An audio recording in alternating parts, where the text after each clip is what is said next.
Good morning and welcome to 365 Days of Amazing Stories with Theo Mayer. Here we are on day 156, and I'm continuing the story of the first calendar.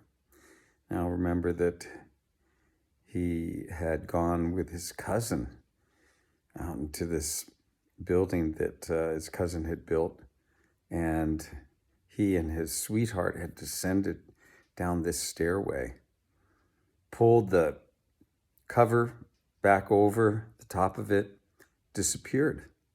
And his cousin had asked the calendar, who wasn't a calendar at that point in time, to never reveal his secret, what had happened. And so he went back and slept, and in the morning checked to see if his cousin had returned, and he hadn't. And he was quite distraught over things, as were the ministers there in the court. Now, it turned out that his uncle was gone on some expedition and was not going to return for some time. And though he wanted to stay on, he didn't know what good it would do, because he couldn't have revealed that information about his cousin anyway. So he left, and after many days traveled, reached the kingdom of his father. And when he arrived, he went up to the palace entrance, and there was a huge force of guards. And when they saw him ride up, they surrounded him. And he inquired as to what was going on. And as it turned out, the vizier, the grand vizier of his father, had rebelled against him, killed him, and taken over the throne. Now, this grand vizier had a special dislike for this young man, the prince. And it had started when the prince was quite young, and it had, escalated because the prince was out hunting once and shooting at a bird. His arrow had missed and had taken out the right eye of the grand vizier. Ever since that time, the grand vizier hated him, even though the prince did everything he could to make amends. Well, the grand vizier showed no mercy on the prince, and he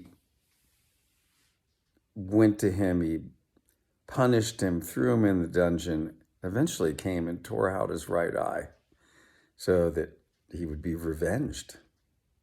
And then he called for two of his men, once the men of the prince's father, and told them to put him in a case and to take him out into the woods and to execute him. And so these two executioners, basically these two men, carried the prince, who was now contained in this case that he couldn't even sit up in, and took him off into the wilderness. And when they got there, they let him out, and they didn't really have the heart to kill the prince. And the prince was in tears as well, and they knew what trouble he'd gone through.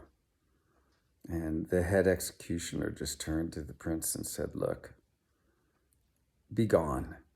Get yourself out of this kingdom and get yourself out quickly. And never come back.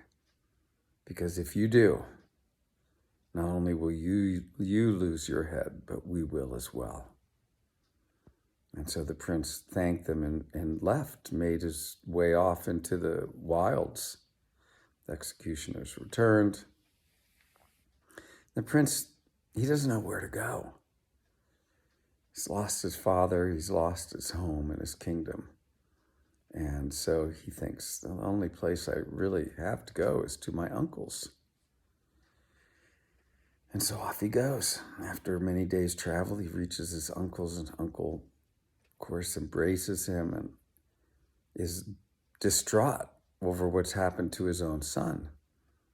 And they share their miseries because the prince tells him everything that's happened to his father. And, his eye has been, now his right eye has been removed. So they share in each other's sorrows. And the prince is so touched by the compassion of his uncle's love, that he tells everything. He tells the story of his cousin. And his uncle goes, I knew he was working on something there in the cemetery. I wondered what it was. Was he making a tomb for himself? What was he doing? And I knew also that he was in love with, a maiden that he could never marry. Now, why he could never marry this maiden probably had something to do with her social status. But the heart does not see social status. The heart only operates from love. Well, the uncle called his nephew to him and said, look, let's go. Let's go see where they've gone. And he knew exactly in the cemetery where to go. I will tell you, when the prince, before he had left to go to his father's kingdom, he'd searched all over the cemetery and couldn't find the building where his cousin had disappeared. He wanted to try to do anything he could to basically save his cousin, but he couldn't find that building that his cousin had made. But his father knew exactly where to go. So off they went.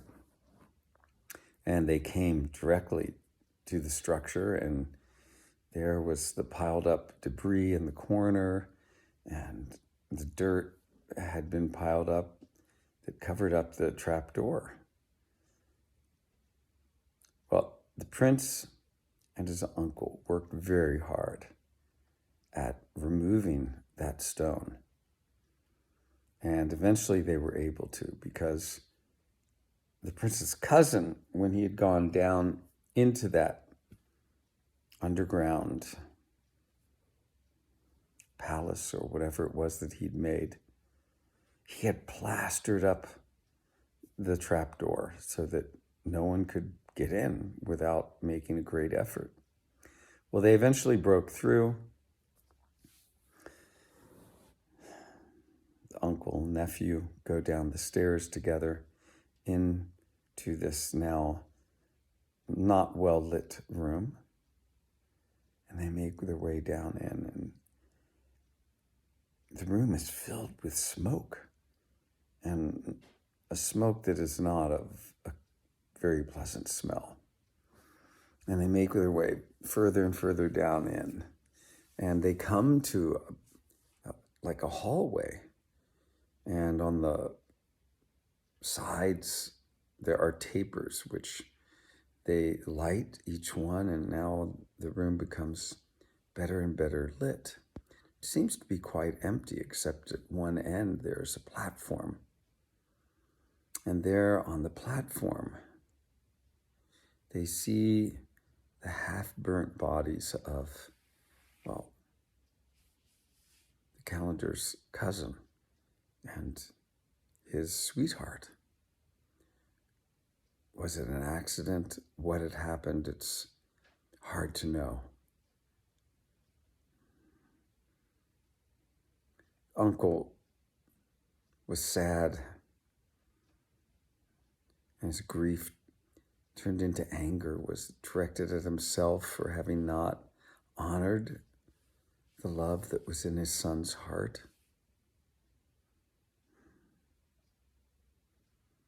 And the two, the uncle and the nephew, consoled each other there, and then there was nothing to do but leave.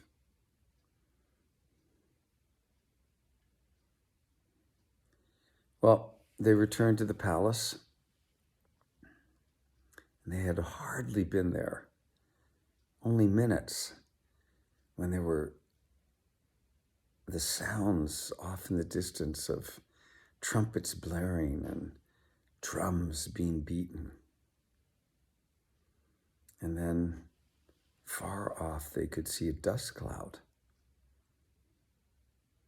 Riders came galloping in, and these riders, scouts of the kingdom, gave word that the Grand Vizier, who had taken over the prince's kingdom, his father's kingdom, the Grand Vizier was on the march, planning to overturn his uncle's kingdom as well. Well, there was no time to lose. Preparations were made for battle, and very quickly the Grand Vizier's army was upon the city. And though all fought valiantly, the prince's uncle was slain, and he himself, fighting as best he could with but one eye, could see where the whole thing was going and made his escape.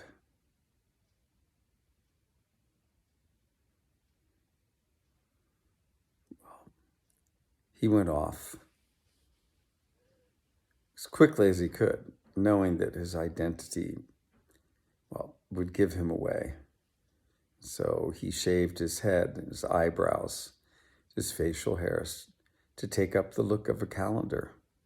And he arrived out on the road, and while he was there, he met another one of the calendars that was sitting there in the hall of Zobeida. He finished his story. Zobeida was content with it. "Well done," she said, "you may go." He said, "I would like to stay and hear the stories of the others." And Zobeida gave him permission. Scheherazade stopped the story there. The second calendar about to tell his story. So we'll find out what happens tomorrow with the second calendar. Have a good rest of your day.